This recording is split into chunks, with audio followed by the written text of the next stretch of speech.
If you're visiting this channel for the very first time, be sure to subscribe and turn on the notification for our video upload. Very much welcome to this channel. Sure you're blessed. I want to find out from you, what kind of knowledge are you partaking of? What have you been eating? Because depending on what you're eating, it will either clothe you or display your nakedness. You see. So I want you to listen to my friend Ator, and I will see you at the end of this video. You're blessed. And we see that it says in Genesis, now the serpent was more subtle than any beast of the field which the Lord God had made.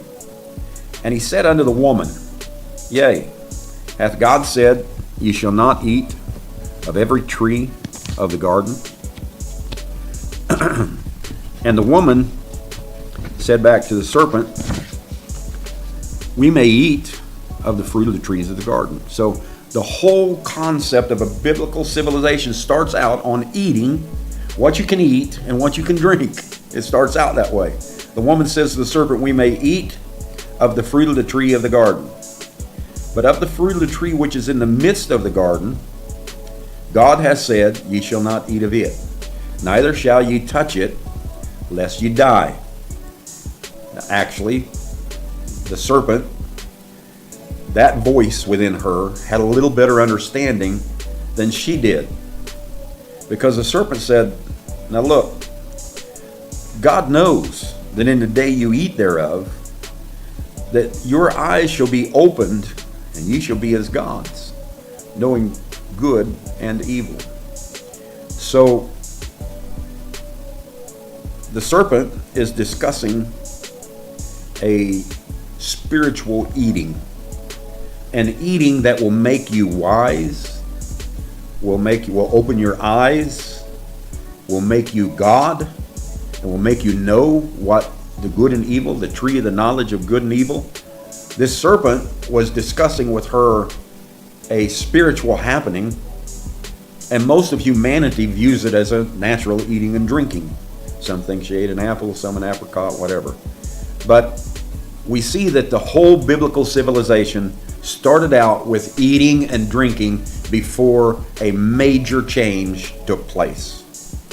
For God does know that in the day that you eat thereof, your eyes will be open, and ye shall be as God, knowing good and evil. Talk about a major change.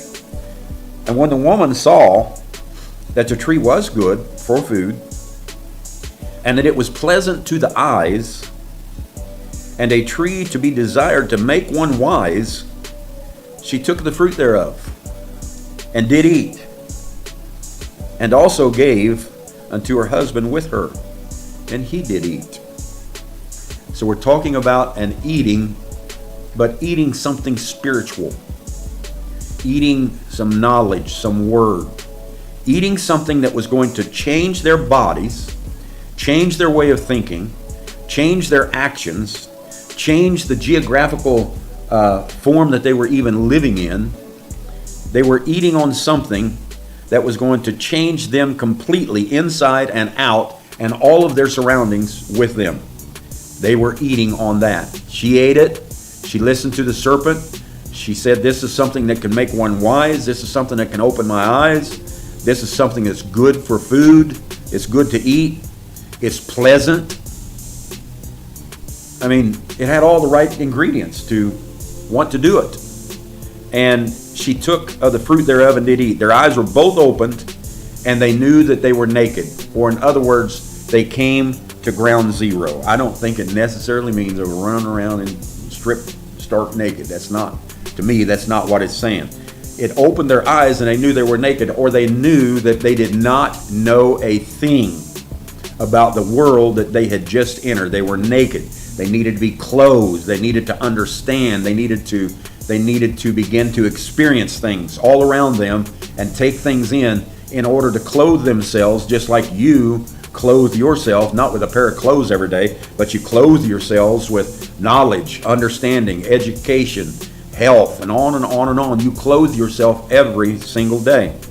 So eating and drinking was what happened in the very beginning of the biblical civilization to make them wise, to open their eyes, and to set them on a track that would bring humanity into existence, an attribute that laid in them that had not yet been opened. And we see where they're coming down through time from there.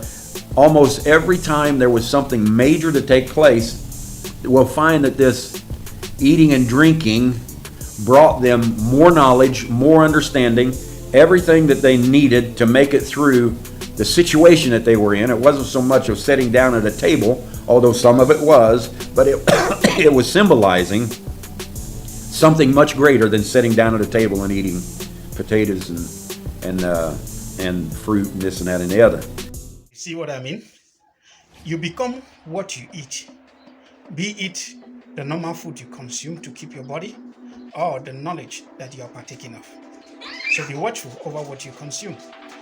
Stay blessed, and I'll see you in our next video.